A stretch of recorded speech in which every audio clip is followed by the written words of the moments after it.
जो औरत दीपक की बाती को फेंकती है उसका घर बर्बाद हो जाता है। अक्सर पूजा करने के बाद हम या तो दीपक की बाती को ऐसे ही फेंक देते हैं या फिर उसे इकट्ठा करके रखते हैं और किसी भी नदी में पॉलिथीन में भर कर फेंक देते हैं। इससे न केवल नदी का पानी गंदा होता है बल्कि दीपक की बाती को फेंकने का महापाप भी हमें भोगना होता है।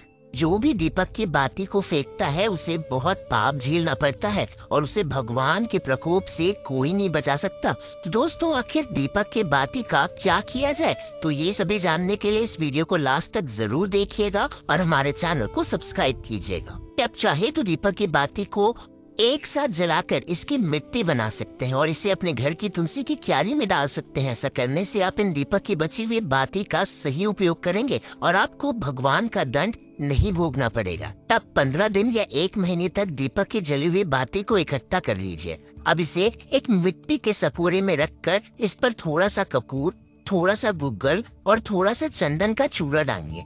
अब इस पर शहद डालकर इसे जला दीजिए या तो आप इसमें अग्नि प्रज्वलित करके इसे बुझाकर इसके धुएं से पूरे घर के वातावरण को सकारात्मक बना सकते हैं और आपके घर की सारी नकारात्मक ऊर्जा को इस पवित्र धूप से बाहर कर सकते हैं। या फिर जब ये बाती पूरी तरीके से जल जाए तो इसे छान कर आप इसकी भभूत बना सकते हैं। ये भभूत ईश्वर का आशीर्वाद है। जब भी आप अपने किसी भी जरूरी काम से घर के बाहर जाएं तो इस भभूत को अपने माथे पर तिलक लगाकर जरूर जाएं। इससे आप अकाल मृत्यु से बच सकते हैं और आपके सभी अधूरे काम बनने लगेंगे। दोस्तों, जले हुए दीपक की बाती कोई साधारण चीज नहीं है बल्कि इसमें वो सारी शक्तियाँ मौजूद होती हैं जो पूजा के दौरान आपकी आत्मा और परमात्मा के बीच में संबंध बनाती है।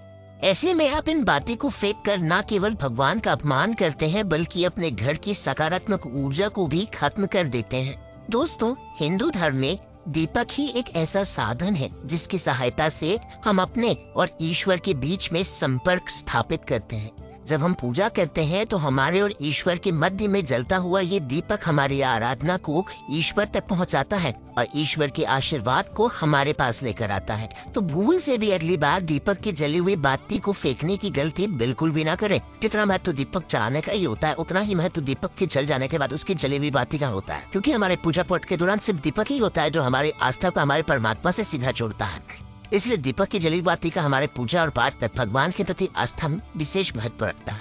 लेकिन अक्सर ये होता है कि जब हम भगवान के सामने दीपक जलाते हैं तो उस जली बाती को हम कूड़े में या कचरे में फेंक देते हैं या फिर उसे एक साथ इकट्ठा करके 10 या 15 दिनों में एक झीली में किसी नदी या तालाब में ले जाकर ठंडा कर देते हैं। लेकिन क्या आपको पता है कि ऐसा करना एक महापाप होता है जिसका परिणाम हमें दुख, गरीबी और तकलीफ से छिपाना पड़ सकता है। क्या आप भी आरती के बाद दीपक की जली हुई बाती को कचरे में फेंक देते हैं? तो आप ऐसा करके अपनी जिंदगी में कितनी भी कोशिश कर लीजिए, कभी तरक्की नहीं कर सकते और ना ही अपनी सोई किस्मत को कभी चढ़ा सकते हैं। तो गुरु जी का कहना है कि आपको अपने दीपक की जली हुई बाती को एक साथ इकट्ठा कर लेना है। दीपक की जली हुई बाती को इकट्ठा करने के बाद उसे मिट्टी के एक सकोरे में डालकर उसके ऊपर थोड़ा सा धूप का चूरा, थोड़ी सी हवन सामग्री, थोड़ा सा चंदन का चूरा, थोड़ा सा गूगल और थोड़ा सा कपूर और घी डालकर माचिस से इन सभी को अच्छे से जला लेना है और जो जोत प्रज्वलित होने के बाद इसे दोनों हाथों से बुझा देना है। इसके धुएं को आपको अपने घर के हर कोने में प्रवाहित करना है। अब पूरे घर में इस धुएं को दिखाने के बाद इसे तुलसी की क्यारी के पास रख सकते हैं। इससे आपके घर की सारी नकारात्मक ऊर्जा दूर हो जाएगी। लेकिन आपने जो मंत्र बोला है उससे राख सिद्ध हो गई है। अब इसे छान कर एक डिब्बे में भरकर आपको रख लेना है और हर रोज सुबह पूजा करने के बाद इसकी भभूत को अपने माथे पर लगाकर घर से निकलना है। ऐसा करने से भगवान घर के बाहर आपकी रक्षा करेंगे। जो भी काम करने के लिए आप जा रहे हैं वो सारे काम आपके पूर्ण हो जाएंगे। अगर आप दीपक की जली हुई बाती को सही इस्तेमाल करना जान जाएंगे तो आपके जीवन में कभी आपको परेशानियों का सामना नहीं करना पड़ेगा और थोड़े प्रयासों से आपको हर वो चीज हासिल कर पाएंगे जो आप पाना चाहते हैं।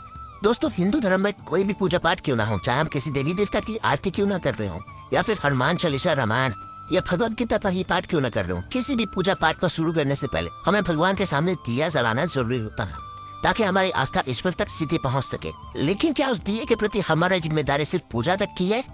नहीं दोस्तों, दीपक की जली हुई बाती बेहद चमत्कारी होती है क्योंकि इसमें वो सभी मंत्रों की तरंगियां निहित होती है जो पूजा के दौरान ईश्वर को समर्पित करते हैं और यह जली हुई बाती आपकी सोई हुई किस्मत को भी जगा सकती है। तो आपको इनका सही इस्तेमाल करना आना चाहिए। इस भभूत का इस्तेमाल आप किसी को नजर लगने से बचाने के लिए, किसी बीमार व्यक्ति को ठीक करने के लिए भी कर सकते हैं और आपको कुछ दिनों में ही फर्क दिखाई देना चालू हो जाएगा। इसके अलावा आप एक और काम कर सकते हैं। अब इन सभी बातें को एक दीपक या एक फिर मिट्टी के बर्तन में इकट्ठा करके उसमें थोड़ा सा कपूर डालकर इसमें अग्नि प्रज्वलित कर दीजिएगा। अभी जब ये पूरी तरीके से जल जाए तो इसकी जो राख बचेगी उस राख में थोड़ा सा पानी मिलाकर इसे अपने घर के पौधों की क्यारी में डाल दीजिएगा। पर आप इतनी मेहनत नहीं करना चाहते थे, इस राख को आपके घर के बाहर लगे हुए पौधों की मिट्टी में मिला दीजिए। आप चाहे तो इसे तुलसी के पौधे की क्यारी में भी इस मिट्टी को डाल सकते हैं। इससे न केवल आपकी बत्तियों का अपमान होने से बच जाएगा बल्कि आपके घर की मिट्टी भी शुद्ध हो जाएगी। तो दोस्तों ये थे दीपक की जली हुई बातें के वो उपाय जो आपके अपने घर में करके भगवान की कृपा प्राप्त कर सकते हैं। तो आपको आज के हमारी वीडियो पसंद आई तो चैनल को सब्सक्राइब करके बेल नोटिफिकेशन आइकन जरूर प्रेस कर दिए ताकि आने वाली लेटेस्ट वीडियो की नोटिफिकेशन आप तक सबसे पहले पहुंच सके। और साथ ही कमेंट सेक्शन में अपनी प्रतिक्रिया साझा करके हमें जरूर बताइए कि आप किस टॉपिक से रिलेटेड वीडियोस देखना चाहते हैं। तब तक ले मिलते हैं अगले वीडियो में। धन्यवाद।